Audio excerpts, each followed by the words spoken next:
Here we go.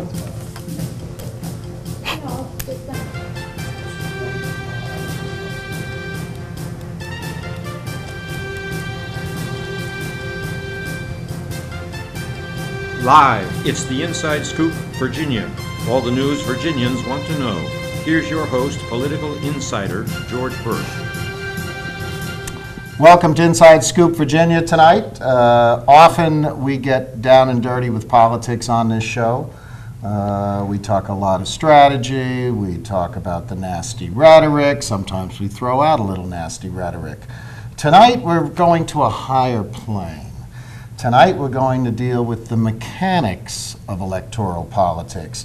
We're going to deal with the people who run the process of voting and actually collect your vote and count your vote. We're going to deal with the folks, the election officers from Fairfax County, Loudoun County, and the city of Fairfax. And let me introduce them first. Roki Suleman to my right, who's the registrar for Fairfax County.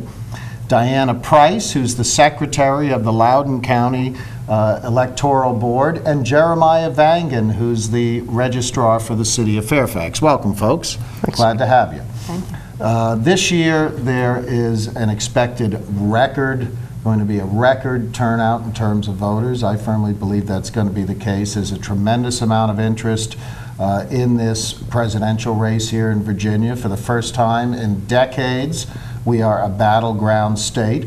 We also have some very much contested elections at the congressional level, and we have a U.S. Senate race this year. So I think we're going to see a lot of people at the polls, and I think you folks will agree with me. Absolutely. Yes, Absolutely. Let's go down right from the start. Do you agree? Do you all expect to see record turnouts in your jurisdictions? Yes, yes. Yeah. Based on the voter registration applications, yes. Hey, we're preparing for 100% turnout, but I'd say we're expecting maybe 90%. Yeah, I would expect in Fairfax County somewhere between 75 to 80% turnout. Mm-hmm. And Fairfax County generally provides 1 out of every 7 voters In the state state of Virginia, in the Commonwealth of Virginia. Commonwealth, yes, correct. You're going to need some help. Yeah, we are going to need some help. Talk to me about it. I understand that there's, I don't want to say panic, but there's certainly some concern among election officials in your jurisdictions and other jurisdictions around the state that you don't have enough people to work the polls. Right. One of the hardest things we have as elected officials, not just here in Northern Virginia or the Commonwealth, but all over the country, is finding qualified people to work the polls on Election Day. Especially in light of record turnout, which we're expecting to see. I mean, we're all going to have turnout between 75 to 80%, and we need people to work the polls. We're hiring extra people to work the polling locations this year. Some polling locations, I'm going to need 20 people to work, and it's a long day. These are polls where you may have 2 precincts in the same poll, or are they just precincts that have large turnouts, or what makes you need more people at specific places? The large turnout. The large turnout. We're expecting large turnout. What we're doing is I can't speak for anybody else, but we're breaking our books up a little bit more to more lines so that people get through, the voters get through faster. So the more books that we have, the more elections officials we need in order to process the voters through these. And just to books. explain for our viewers what a book is a list of registered voters. Yeah, it's a list of all the registered voters in that precinct. Well, What do you got going, Loudoun? I can tell you, we are the Rodney Dangerfield of the election world. We get no respect, and we're the last people that people consider. And when we're recruiting, oh my gosh, the things that we get from, I can't get up at 5 o'clock in the morning and be anywhere, and we understand that. So we are recruiting as much as possible. We've gone to retirement communities and asked for workers there. We've gone to other venues such as this, and all the service organizations that'll let me in the door to recruit, and we're paying for ads and everything. So we're really, it's a big push to bring in as many election officers, like he said, as possible. the more poll books you can split in a polling place, the faster you can process the voters. So this is all going to be, and chime in, Jeremiah, this is all going to be a matter of if you get enough people, you keep dissecting those poll books into smaller pieces. If you don't have enough people, the poll books are bigger, the lines are fewer but longer. Yes. And you know, in our jurisdiction, in the city of Fairfax, we normally have 2 lines, 2 poll book lines. We make 1 split. We're looking at 2 splits this time. But we are pretty fortunate that we have a steady, dedicated group of officers of election. We carry about 100 different people who volunteer for us and work for us. But we usually need about 80, so it's pretty thin depending on what people are going to be able to make it and what people aren't. One thing that I do want to stress as well is, for these types of elections, presidential elections, once every 4 years, everybody gets, the word out to become an officer of election. We vote for something every year in the Commonwealth of Virginia, and we'd really like people to, not just work for the presidential election and not just work for senatorial elections, but all elections, city council elections, primaries, things of that nature. So we need officers of election all the time. This is the year, and Virginia's almost unique in that they have elections every year. Right. And from those of us who work on the political side of elections, one of the things that's also maddening is the fact that people don't register by party. So as a result, there's a tremendous amount of effort made on the political side to define what party people are in and to keep track of that. I was a reporter in my younger years in New Hampshire, and the registrars did all that. You registered as a D, an R, or an I. And as a reporter, if I went and voted in a Democratic primary, you automatically became a D. And you had to go back to the registrar, fill out a little form, and ask to be put back in as an independent. And I know it would be more work for you folks, but it would be a heck of a lot less work for us on the political side. Right. Luckily, that's not really my concern. As far as what's easy for you, political parties or the media. But in this situation, I think in the Commonwealth of Virginia, we don't register by party, and I think there's a certain anonymity to the voter and a certain nicety of remaining sort of neutral, and we develop like a shield for the voter so that they can vote any which way they want, any time that they want. And I know during the primary, when you actually had to declare what party you were so that you could vote in one of the other primaries, a lot of voters had a lot of problems with that. So I can only speak for myself, but I'm very thankful that we have it the way that we do. Well, he was talking about retaining election officers. Oh my gosh, probably 80% of our election officers are brand new. This year is the first time they've ever worked an election. And that's pretty frightening. And we would like to retain some of those people to continue working in other elections. Literally, you need the experience, because when you're having to retrain and retrain and retrain and overtrain just to get somebody to work one election and run it efficiently, it just burns out all your resources, not to mention your energy. This is probably the time you'd like to have the most seasoned people, because this is the toughest one. Right. Not in terms of number of candidates, but in terms of numbers of voters. Numbers of voters and the scrutiny. The scrutiny that we're receiving from both political parties and from advocacy groups. Everybody's focused on the presidential election. So we want to make sure we've got properly educated elections officials out in the field that know what's going on. They know their laws. They've gone through training classes. Our training class lasts about 3 hours for an elections official. So we want to make sure that they know what's going on in a polling location. They're not just some green neophyte that we threw out to the wolves. Well, talking about training, we started training for the November election in July. But I looked at our calendar one day and went, oh my gosh, every single month since January, we've had training sessions, multiple training sessions, just preparing for this one election. Even if we had the smaller elections, we would say, you need to work this election so you'll be prepared, so when November comes around, you'll be able to handle that. But the training sessions that we offer is time consuming, and it's a lot of work. And sometimes we'll have election officers going, I don't want to do this, it's too scary. And we're going, oh no, don't worry, the chief knows what they're doing.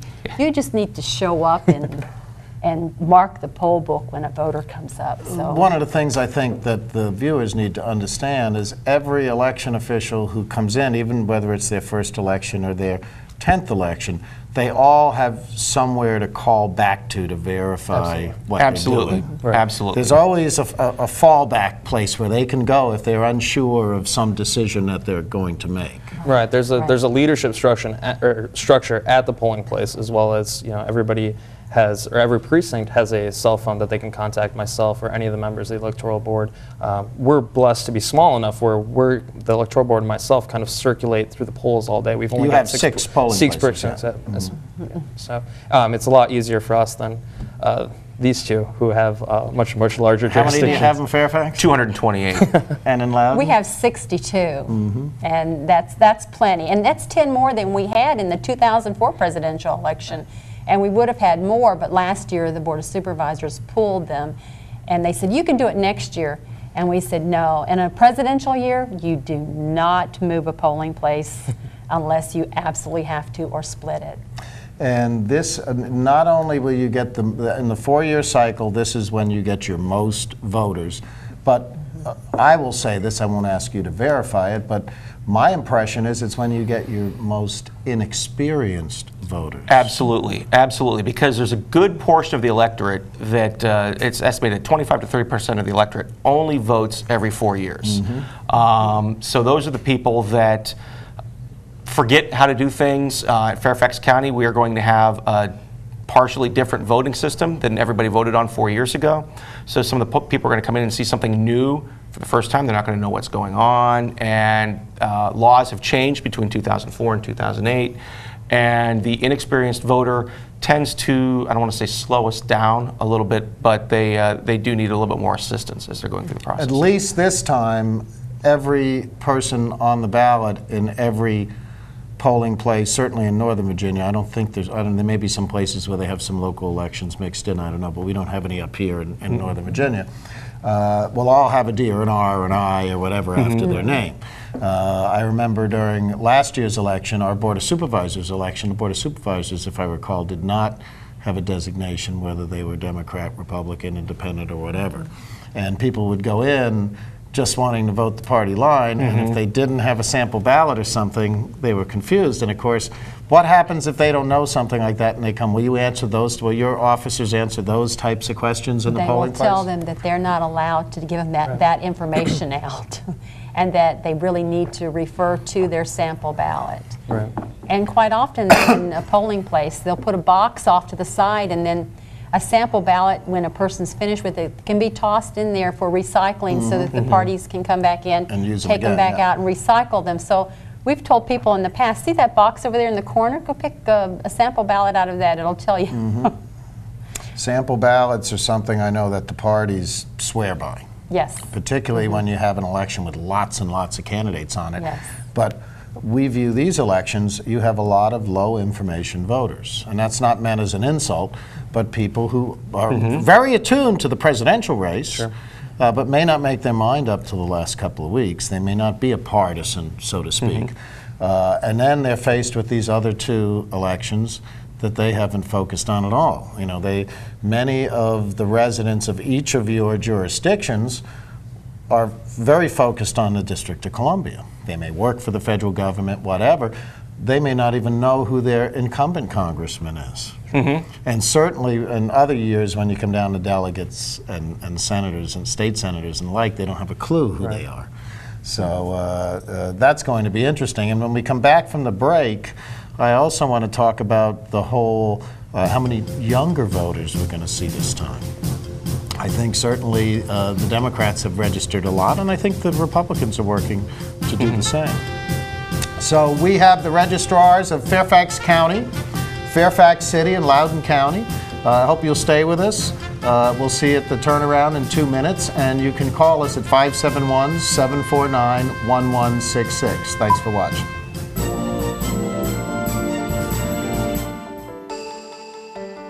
I helped turn my child's public school into a whole new kind of school. One with a curriculum that really motivates kids. One that has extended hours, 6 days a week, year-round. With loads of academic, cultural, and recreational activities. One that has support services like medical and dental right there. A school where parents' involvement is encouraged, where teachers have more time to teach, and students are excited about learning. There's just one problem. My child doesn't ever want to come home. You can help turn your school into a community school for excellence. Find out how. Call 1-877-LOVE-TO-LEARN. It's coming. Right to your neighborhood. And when it does, you may be surprised. It's your Social Security statement of your benefits, and it's going to help you plan your financial future. Your benefit statement will tell you how much Social Security you're eligible to receive and when you'll get it.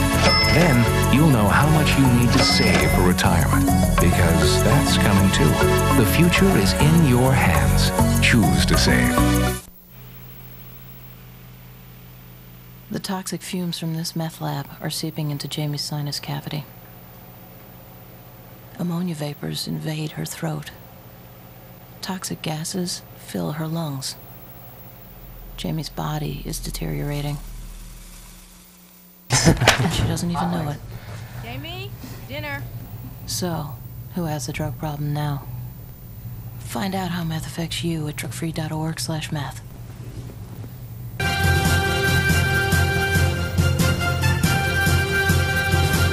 Once again, George Burke with the Inside Scoop, Virginia. Welcome back. My guests today are election officials from 3 of Northern Virginia's jurisdictions. But, you know, this is very much applicable to all over the Commonwealth. The laws and the rules are the same throughout. I have Roki Suleman, who's the registrar from Fairfax City. I have Diana Price, Fairfax County, I'm sorry. I have Diana Price, who's the secretary of the Loudoun County Electoral Board. And I have Jeremiah Vangen, who is the registrar for the city of Fairfax. Let me ask you, you all need lots of election officials. What are you looking for? What are the requirements? The joke among elections officials across the country is you're breathing and you have a pulse, you can work for the elections. But actually what we're looking for is somebody that is willing to work, is dedicated, and is teachable, because there is a lot to learn on election day. Being tech savvy, that does Yes. not hurt at all. Being How tech savvy. much tech stuff is there to do? The election the equipment, machines. it requires a little bit, but I can tell you, we have 80-year-old ladies that can get in there and turn those optical scanners on and touch screens and run them. So it just depends on the person. If they're willing to learn, we're willing to teach them. And I think it's important to stress too, it's continual learning. Every election, this will be my 3rd election this year. And in each election, there are things that have changed. And so each training session, we have to make sure that the officers of election are adaptable to the changes in law. So that's another thing, is the continual teaching of somebody. You know, it's not, you don't go through one training and then it's over. I'm looking at some rules here from Fairfax County. Fairfax County put out on their website. And this was talking about election officers. And even encouraging students who'll be 18 before the election. Absolutely. Must be 18 years old on or before Election Day, registered to vote, required to work the entire date from 5 a.m. to 9 p.m., possibly later, are legally responsible for the conduct of the election, including checking names and IDs, operating voting machines, and ascertaining results, required to attend a training class, approximately 2 hours, are required to subscribe to the constitutional oath prior to election days, are required to subscribe to the election officer oath administered by the chief election officer before the polls are open, must choose to represent either the Democrat or Republican Party, I don't know, you have to explain that to me, and are paid $100 for election day in Fairfax. And I want to get to it sounds like the best place to work is Loudoun in terms of what you pay at this point. But do you not have to be a resident of that jurisdiction? No, you don't. You don't? No. Just a registered voter. Registered voter. That's why students are great, clean because up now when people hear that how much they get paid there. a student, from anywhere in the from Commonwealth Fairfax, comes to it's George huge. Mason, they can come and work for us. They can work for Roki, or they can work in Loudoun. It really, just wherever is closer. wherever's easier, I would say just come to the city of Fairfax. But we kind of get into competition between officers election. Yeah, we actually have Fairfax workers. We have Fairfax, and we also have Prince William. Right. I steal people from Roki all the time. I mean, I wasn't going to tell them that, but Well, we might as well be honest when you're here. the biggest, that's what Right, happens. right, They right. steal from Fairfax County Right. Fire. You know, I mean, it just happens. And we It just need, happens. for an election, we need, this election, we're looking at about 3,100 election officials to hire, to train for In one Fairfax. day in Fairfax County. How many do you have? Right now, we have 4,000 names. So right now we're recruiting our alternates and people that are on standby. We lose people daily. You know, we lose 10, 20 people a day that call and say, I can't work for whatever reason. And as it gets closer to the election, more people drop off. So we have to have names to fill those in. But right now, we're kind of, holding tight at 3,100, treading water. And hopefully we'll have that many people at the polls. So if I was to come to you and say, I want to be an election official, and I went through the training and the like, and was willing to get up at 5 o'clock in the morning and stay till Get up at 9 4 or o'clock in the morning, get there at 5 o'clock in the morning. And then I can choose whether I want to be with the Republican books or the Democratic books. Not so much the books, but to represent the interests of the political parties. We must have equal number representation of elections officials in the polling location. Equal numbers of Democrats and Republicans. And the idea for that is that you've got people representing the interests of both political parties in the polling location, keeping an eye to make sure no one's doing any little shenanigans at the polling location. It keeps everything honest. What about a place like the People's Republic of Arlington where there aren't any Republicans? What do they do there?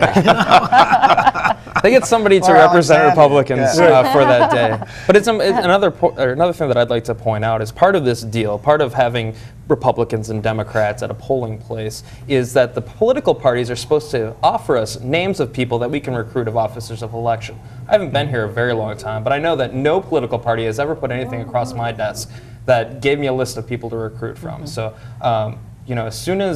as soon as they start giving us names, I mean, maybe that will end our officer of election shortage.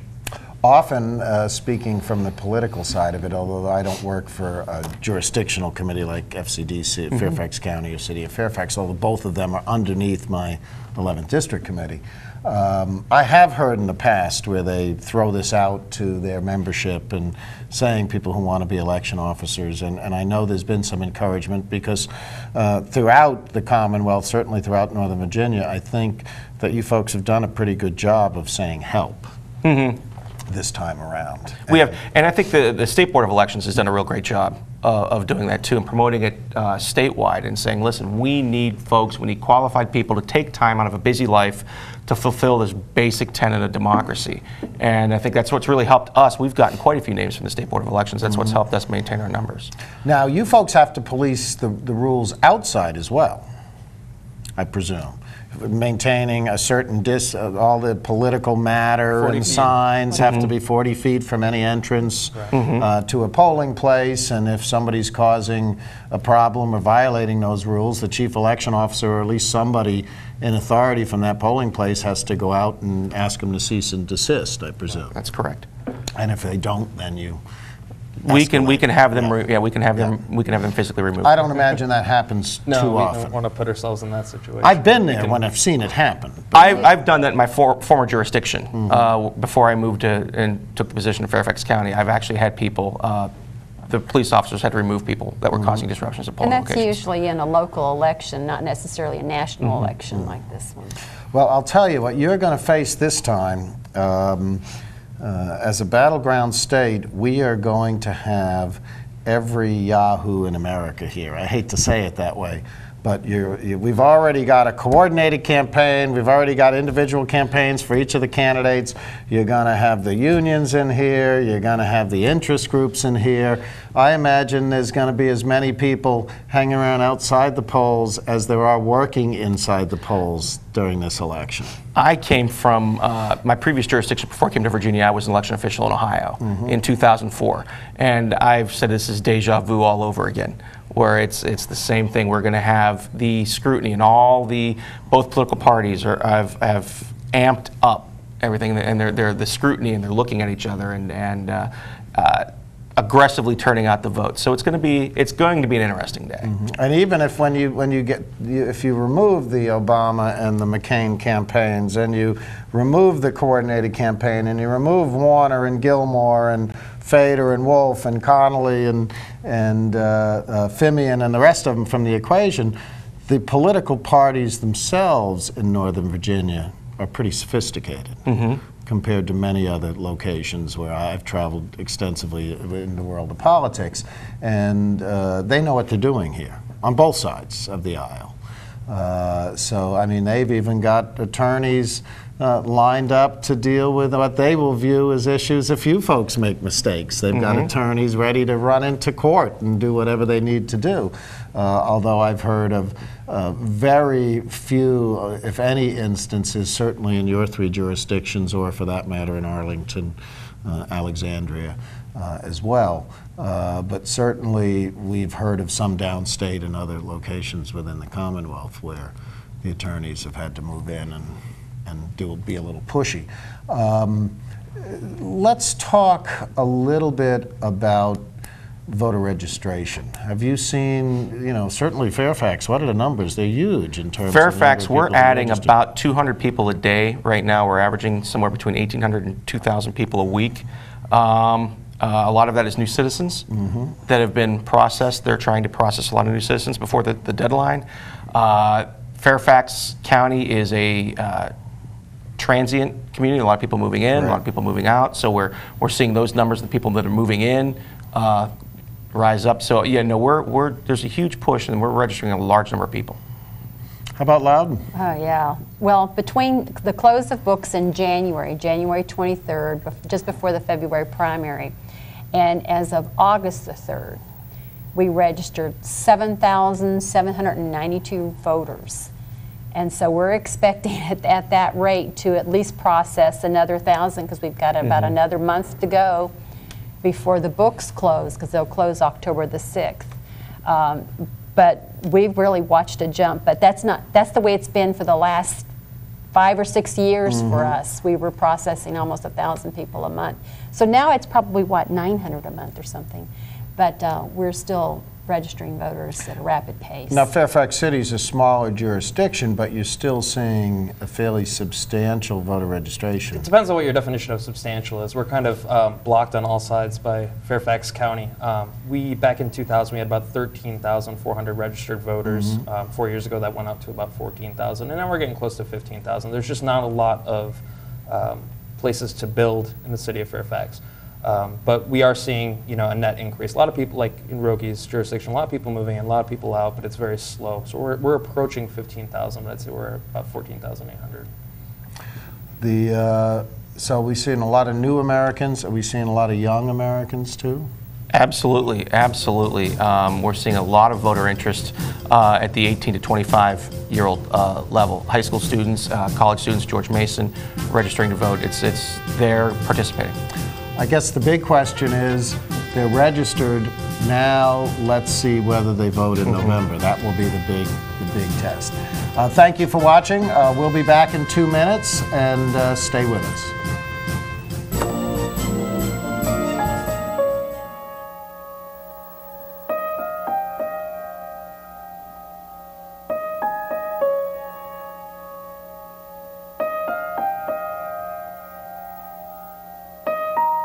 Some dreams are universal. Dreams that inspire us. Multiple sclerosis is a devastating disease that changes lives forever.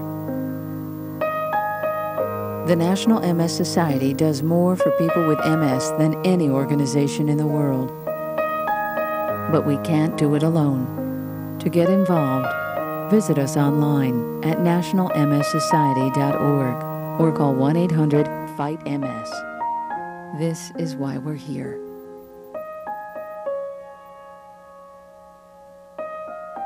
Because nobody dreams of having multiple sclerosis.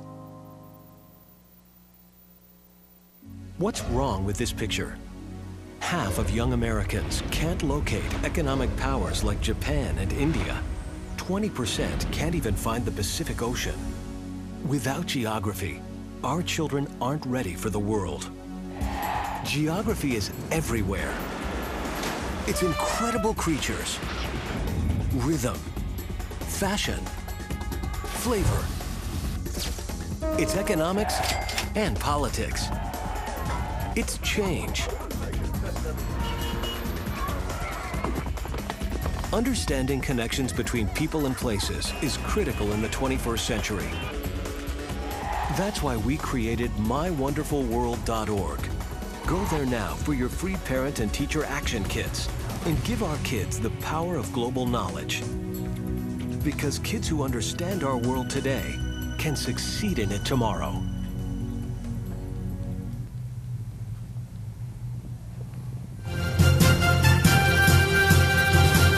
Once again, George Burke with the Inside Scoop, Virginia. Welcome back. Today we're dealing with the lofty subject of electoral issues. We've got the Registrar of Fairfax County, Roki Suleman. We've got Diana Price, who's the Secretary of the Loudoun County Electoral Board, and we have Jeremiah Vangan, who's the Registrar for the City of Fairfax. And welcome back, folks. I'm glad to have you. Let's talk a little bit about deadlines. Certainly the presidential campaigns in particular are out there registering people like crazy. I think they're starting to give up on the metros because most of the people coming off the metro have been hit every day and are already registered to vote or whatever. But they're in supermarkets or outside supermarkets. They're all over the place registering people. They're in the new American communities, the ethnic communities. Of course, the moment people become citizens, the parties know it, and lots of people know it, and those folks are always targeted in terms of getting them registered to vote. And quite frankly, we hope they're all going to vote this time. There's a deadline for that. I believe it's registrations have to be done by October 4th. Define October 6th. October 6th. Define what that means. Does it have to be postmarked by then? Do you have to have them in your hand by then? What are the rules? Well, that's a complex question. Basically, you can be safe making sure that it's in our hands by October 6th. And if you're coming close to the deadline, the best thing that you can do is walk into the office and hand it over.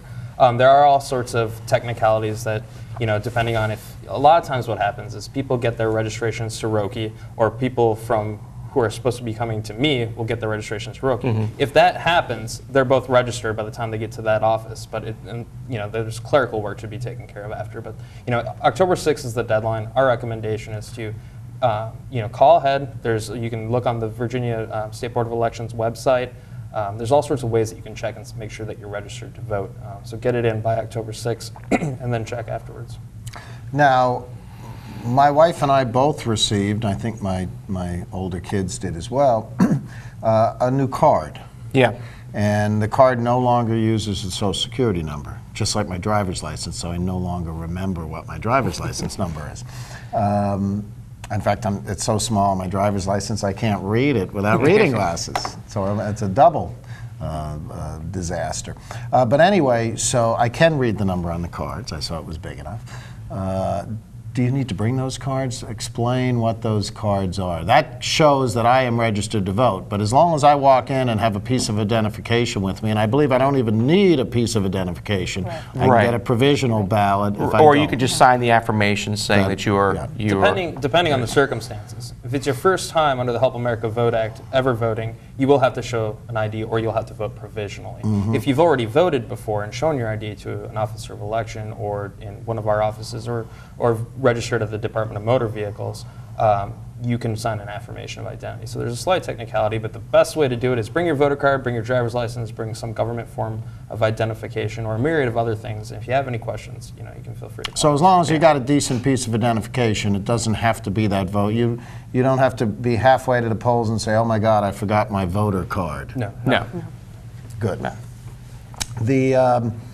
Let's talk about some of the other deadlines. I know all of you are encouraging people to vote absentee if they can. That's correct, absolutely. We're trying to get everybody that is eligible to vote absentee to please do so. We're going to start voting September 19th absentee by mail. We're going to have satellite locations that are going to start voting. We're going to have 7 or 8 satellite locations that start voting on October 15th. You can come into the Office of Elections at the Government Center and vote in person anytime from September 19th on. If you're eligible to vote absentee, please do so. There's several ways that you can vote absentee. You can, if you're out of your jurisdiction for the day on business, you're eligible to vote absentee. So if somebody is a Fairfax City resident and works in Fairfax County, they're out of their jurisdiction for the day. So we think that they're eligible to vote absentee. We're all, I think, encouraging people to vote absentee because what it does is it takes a lot of the pressure off the polling locations, especially in light of this high turnout. So I can presume that if I check one of those boxes, yes, on the form that you fill out to vote absentee, I'm not going to have a police investigator following me around that day to see whether or Church, not I'm actually out of Here's what jurisdiction for that period I'm not going of to time. tell you that I investigate, like J. Edgar Hoover, everybody who sends in an absentee application. But what you're doing when you fill one of these out is you are signing a form under the penalty of perjury that this is a true statement. So I'm not going to bend over backwards while I'm trying to prepare for an election to make sure, but at the same time, it's a sworn statement. So if I believe I'm going to be out of the jurisdiction that day for that period of time, and you know, normally if I work 9 to 10 hours in my commute time, I'm certainly going to be gone for that long, and my circumstances change after I vote, so be it. That'd be correct. If you were on you had a business trip scheduled, you had to be out of the state, out of the country, and all of a sudden your business trip is canceled for whatever reason, that's no fault of your own. You had every intention of being out of town on that time, and you voted, you know, trying to do the right thing, be out of town. If it's canceled, that's not your fault. But even it isn't a matter of having to be out of town. It's just if you are out of the jurisdiction. Well, technically, that's out of town as far as absentee law. Yes, okay, yeah, So, there you go. That answers the question for me. But I mean, it's not just working. I mean, you can vote absentee if you are an officer of election. You can vote absentee if you're a student. You can vote absentee if you're a person with disability or over 65 years of age. There are a ton of different reasons. So if you think for any reason that you might qualify to vote absentee, please inquire and please look at the application and see if you qualify. One of the things that I do, and I don't always vote absentee, but sometimes I do, is I am all over the 11th district on election day. So I spend quite a bit of time in Prince William, and I'm very far from my polling place, and I don't know when I'm going to be back, and often I do not get back till after the polls close. So I've chosen a number of times to vote absentee, plus I hate waiting in the lines. Right, and if you vote absentee, you don't have to wait in line. You can vote in the comfort of your living room. You know, have a ballot mailed to your house, fill it out, you know, take your time, fill it out, mail it back to us, return it to us in person, however you'd like to return it. Or you can actually go and vote on a machine or vote by paper ballot, whatever. And I want to talk about the various ways people can vote this time. But at a location, my recollection is they usually use the district, the magisterial district offices within Fairfax County. Right, the district offices. What about Loudoun? Do you folks have satellite voting locations? Yes, we do. For the November election, we use the Cascade Senior Citizens Center in Sterling, and we open it up 2 weeks prior to the election, and we do have Saturday voting there too. So we open it up 4 to 8 p.m. Monday through Friday from October 20th through the 31st, and then we have the 2 Saturdays prior to the election that we're open all day from 9 o'clock in the morning to 5 o'clock at night. Leesburg, we're open also, and we're expecting to start voting. To be a safe bet, we're saying October the 1st we'll start voting, but we may actually have ballots the week prior to that, so we're encouraging people to call us first before they come in, because we don't driving a distance to come in and vote in person. But yes, we would love to encourage people to vote absentee. We just think it would relieve the lines on election day greatly. And there's a misconception about absentee voting. For some reason, people think those ballots are thrown in the trash, or that it's only counted in a close election. Right, it's only, that's it. Yeah. And that's not true. We make every effort to contact the person. They passed some legislation last year that said that the registrar has the opportunity that when a ballot is mailed back in, if that outside envelope doesn't have a witness on it, or they haven't written their address on it, or they didn't sign it, that the registrar can contact the voter and ask them, you know, well, you know, you didn't sign this. Can we send this back to you and you sign it and mail it back to us or bring it in? And that gives them an opportunity to make sure that ballot is counted. So that was a great law that they came up with last year that has really helped a lot of people. But if people wait to the last minute, we can't do that. I got 4 CAP officers who work very hard on election night after the polls close to make sure that every single absentee ballot is counted. And do you folks have any satellite locations? We don't. Do you have can people vote physically in person or only by mail? No, they can vote both by mail or in person at our office, which is the Sisson House. It's located right next to City Hall in the city of Fairfax. And one thing that I do want to get across too is we're open the last 2 Saturdays before every general election and the last Saturday before every primary. We have Saturday hours 8:30 to 5. And November 1st is the last day that you can vote in-person absentee. Now, if you're going to vote by mail, the last day that you can request a ballot, I believe, is October 28th. Yeah, that's correct. 28th. October 28th is the last one. If it was me, I wouldn't take a chance waiting that Right. long. No. Get We the application have out. a phone call from Rachel from Annandale. Hi there. I really want to work my polls on election day, but I've got limited time and I can't work the whole day. Are there any programs set up where we could work part-time? That's yours, Rookie. She's from Annandale. There is a provision in state law where a poll worker can work a half a day. In Fairfax County, what we like to do is try to get you to, if you want to work half a day, you have to find your replacement, because it's very hard for us. We have to recruit 4,000 poll workers every election. If we had to recruit double that, you know, if everybody just wanted to work half a day, we'd have to recruit 8,000. So if you want to work half a day, we'd like you to try and recruit your spare part, if you will, and bring them along with you. Thank you. You know, we had talked about, you joked about how sometimes you get people from Fairfax County who are... Oh, it's not a joke. Straight out swiping. Well, no, I don't even mean in terms of the folks working, but in terms of people coming to you as voters. And it's very easy to understand. If you have a Fairfax, Virginia address, people will assume they live in the city, but it's actually a wide swath of the county that has that. I have a Falls Church, Virginia address. And, you know, many of my neighbors think they live in the city of Falls Church when they're in the Falls Church area. There are lots of people who live in the Alexandria area of Fairfax who think they live in the city of Alexandria. You know, when I first moved here, I lived on Capitol Hill, then I moved into Virginia, and, you know, most people from other states don't understand that counties and cities are separate. Yeah, Right here. Most states that I've been to, they it's don't, not like they don't that. run. So I thought I lived in the city of Alexandria, within the county of Fairfax, for the longest period of time, until I went to pay my personal property taxes, and they said, we have no record of you here. In fact, looking at your address, you live in the county. I said, but it says the city, and then they attempted to explain it to me. And years later, I understood it. So you can work part-time, but if you want to work part-time or a half a day, you better bring Yeah, we like somebody you to with get your spare. Yeah.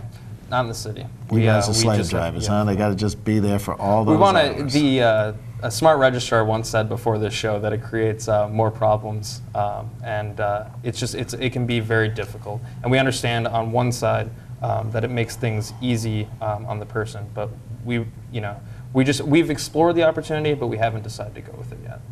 It makes things extremely difficult. We probably have 200 election officers who work part-time, but it's a nightmare, paperwork nightmare, because then you have to find somebody to work the other half. But we do have part-time workers. Well, so you guys pay so well, it makes it worthwhile. They can work half a day there, you know, and make what you guys are paying. Right, exactly. And so if you're looking for work, folks, you know, I hate to send you, I live in Fairfax County. I hate to send you to Loudon, but that's definitely the best deal. They probably work you hard. If you want to drive that far at 4 in the morning. That's right, that's right. At least you're going against rush hour. That's true, too. Yeah. Against rush hour. You know, there are a lot of, again, we've got about just 20 seconds, but I just wanted to note, I want to come back and discuss a little bit of your recollection of what it's like to be in a battleground state in a presidential year from the standpoint of being a registrar or election official, because it can be quite daunting. Yes, very much so. So we will be back in 2 minutes. My guests are Roki Suleman from Fairfax County, Diana Price from Loudoun County, and Jeremiah Vangen from Fairfax City. this year, 28,000 Americans will be diagnosed with oral cancer. Every year, 7,000 Americans die of oral cancer. I'm Eva Cohen, and I'm an oral cancer survivor. I didn't fit the profile. I didn't smoke or drink. I had no family history of cancer, no family history of cancer. I was 31 years old. 31 years old. I went to see my dentist about a sore in my mouth that wouldn't heal. It was oral cancer. I had to have a radical neck dissection and a portion of my tongue reconstructed. I didn't know if I was going to live or die. I'm Surgeon General Richard Carmona. The survival rate for oral cancer is only 50%. Oral cancer can happen to anyone. If you have a sore or lesion in your mouth that doesn't heal within 2 weeks, see your dentist. Early detection is the key. Early detection saves lives. 1 in 8 Americans goes hungry. One idea helped change that. A community started a garden that blossomed into farmers markets. 1 in 6 children lives in poverty. One group of women found an answer by opening a daycare center that their neighbors could afford. Today, 36 million Americans live in poverty, but one by one, people are helping themselves and each other to change the picture of poverty to one of hope. For easy ways you can help, visit povertyusa.org. 2 words for you. Pop quiz. Ready? Name any funny movie. A drama. Name a mystery. And one more thing. Name the movie your kids saw today in science class. Know what really matters. Know about your kid's school. And know about your kid. Find out 100 ways to know more, do more.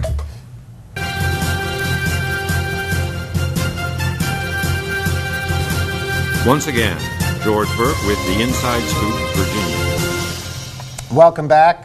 We're having a very enjoyable candidate with the registrars and electoral officials from Fairfax County, City of Fairfax, and Loudoun County today.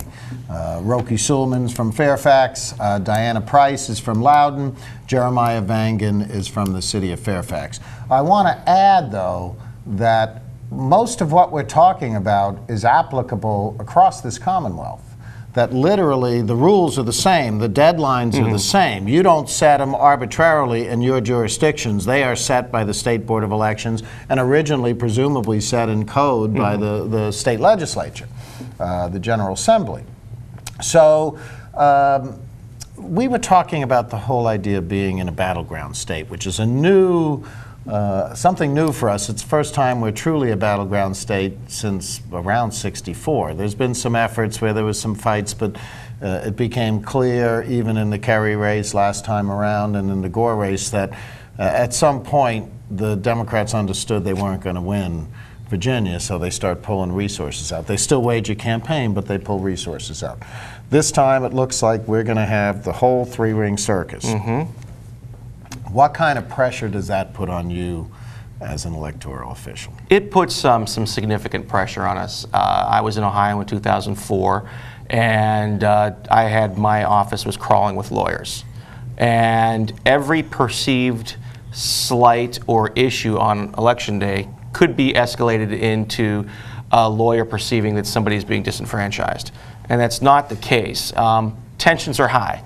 Everybody has a personal interest in the presidential election. They're very passionate about it. And everybody's fighting for every vote in a battleground state.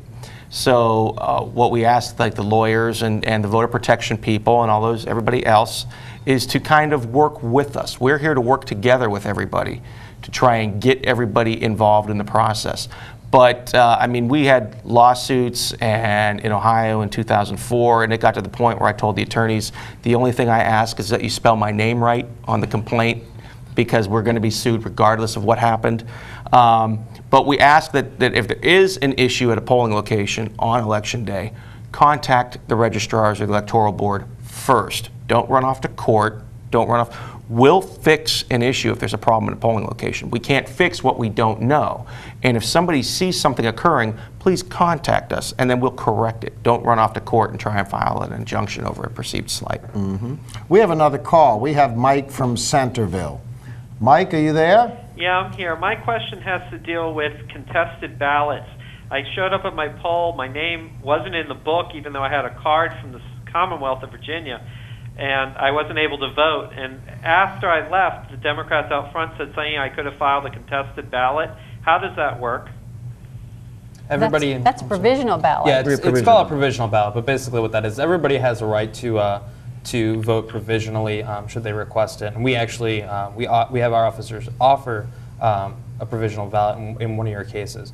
Yeah, I mean, everybody is allowed to vote provisionally.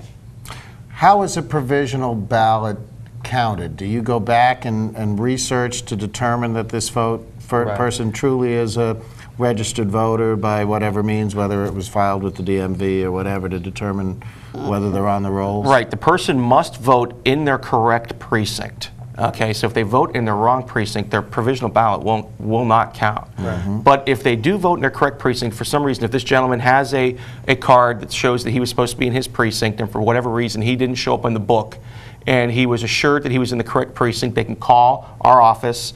We'll check into that. We'll make sure that they're in the correct precinct. He votes a provisional ballot. The ballot comes back to us. We research it. And then if he was properly registered and there was a mistake, then that vote will count. One of the things I wanted to do before we ran out of time, we do have a little time left, but I don't want to forget it, is make sure that anyone who's interested in being an electoral official this election, and hopefully for future elections, knows how to reach you folks. So let's start with Roki Suleman from Fairfax County. Where do you want them to go or to call or whatever if they want to be an election official? If you want to be an election official, you can call our office at 703-222-0776, or you can email us at voting@fairfaxcounty.gov and say you'd like to be an election official, and then we'll route it to the proper department and then we'll get somebody back to you. That's pretty simple. Diana, in Loudoun County, what do they have to do? There's several things they can do. They can call me directly at 703-777-0548, or they can go on to the county's website, www.loudoun.gov, and click on voting on popular pages, and it'll take you into our website, and there's forms in there you can fill out to send in to us. Jeremiah, how about you in Fairfax City? How do they go about becoming an election official? You can reach us at 703-385-7890, or you can email me directly. It's jvangen@fairfaxva.gov. So our election officials are actually pretty accessible to the public, huh? Very much so, yeah, absolutely. We were talking before the show about how you've got some new equipment of some sort or another, and that people are actually going to have the opportunity in Fairfax to cast paper ballots again, which I don't recall having cast in a while. In Fairfax County, yes, you're going to have the opportunity to cast a paper ballot. We did not have enough voting machines to handle the turnout for this election. The legislature passed a law I believe last year or 2 years ago, that we were not allowed to acquire any more electronic voting equipment. So we couldn't rent or purchase voting equipment to handle the expected increase in both registration and turnout for this election. So we had to do something. So what we did in Fairfax County was go out and purchase an optical scan system.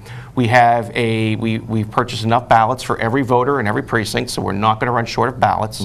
And a voter can walk in and they'll be given a paper ballot to fill out and then put into a machine. If they want to vote on the electronic voting machines, they're available, and they can walk over and vote on those if they like. But the predominant ballot in Fairfax County for this election will be a paper ballot. So did they actually put it in the optical scan machine? Yes. Or does an official do it? No, they do it? Yeah, we're going to give a privacy shield, which is actually going to be a manila envelope. The voter can take the ballot inside the manila envelope, walk over to a privacy booth, color in the oval, and then they walk over and take the ballot themselves and put it right in the machine. And do they then take the ballot out, or does the machine eat the ballot? Machine takes the ballot inside the ballot box, and then we grab them and then we bring them back to the office. So that satisfies those people who've been complaining about some of these machines don't keep a paper record. Right, or whatever right. This ballot will be their paper record. Yeah.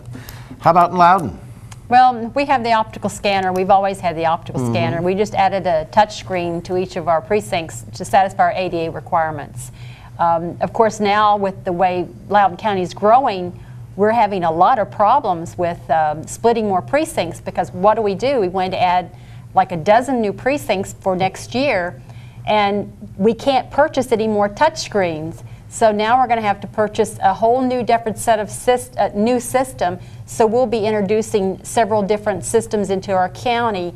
So we'll have training issues like I know that you guys used to have in Fairfax, because when you had the several different systems going on. So that's what we're looking at now, and it's really expensive when you start But purchasing. primarily, it's again a paper ballot with an Right. optical scan system. Right. How about Fairfax City? In the city of Fairfax, we have the touchscreens, and we are going to continue to use the touchscreens until we have to purchase more machines. The interesting thing about the Help America Vote Act was the federal government provided money to purchase these touchscreen systems. And the General Assembly, when they passed this new law that outlawed those machines, didn't provide any money for it. So smaller jurisdictions such as myself have difficulty going out and purchasing whole new systems. Our budgets just aren't that big. So in addition to that, it also raises a very interesting question, in my mind anyways, is why a paper ballot is what a voter without a physical disability needs. But somebody with a physical disability, they can vote on a touch screen, and that's completely fine. The General Assembly doesn't really touch that issue, but I think it's something to think about, and I think it's kind of patently unfair. We have a call from James from Arlington. James, Hello. welcome. Hi, thank you. A question about the Diebold voting machines and whether what assurances you can give us that our votes are going to count with these machines. Well, I can speak to that. Premier voting system, which formerly Diebold, they don't touch our machines. What they do is that we program our machines, we handle everything, and the optical scan is a paper ballot. Our electronic voting equipment is not Premier. And I also don't believe that there is an issue with electronic voting equipment with your votes going to be counted. I was part of the security plan in the state of Ohio on electronic voting equipment when they looked at all the voting systems in Ohio. And I would not have a piece of voting equipment in my jurisdiction if I didn't feel that my professional reputation would rest on it counting votes properly. So rest assured that we're out there and the machines are fine and you're going to count your votes properly. Thank you. I hope that answered James's question. Okay, we've got about a minute left, and I want to throw it out to you. What is your worst nightmare? What keeps you awake at night worrying about this election day? Well, I know for me, our worst nightmare kind of already happened in February. There was a gigantic ice storm. People were late in getting home. Traffic, as it normally is in Northern Virginia, was awful. And a lot of people didn't get to vote. So, you know, what I would tell every voter is make sure that you have a game plan on how you're going to vote. And if you are anticipant of that game plan not working out, look into voting absentee. Because I know for a fact there were tons of people on both sides of the aisle who didn't get to vote because of weather and because of traffic. Don't let that be one. Don't let that be you. A lot of people learned a lesson about what to vote absentee. Anything? Worst nightmare? We've got about 10 seconds. Our polling places do not open up on time. Yeah, that's it. Polling places not opening up on time and election officials just not showing up for work. That's it. And the boogeyman. I want to thank Roki Suleman, the Registrar for Fairfax County. I want to thank Diana Price, the Secretary of the Loudoun County Electoral Board, and I want to thank Jeremiah Vangan, the Registrar for the City of Fairfax. It was a great show. I think we've done a service to the voters, and I hope you get lots more workers so everything moves smoothly and people get through those polls quickly. Good night.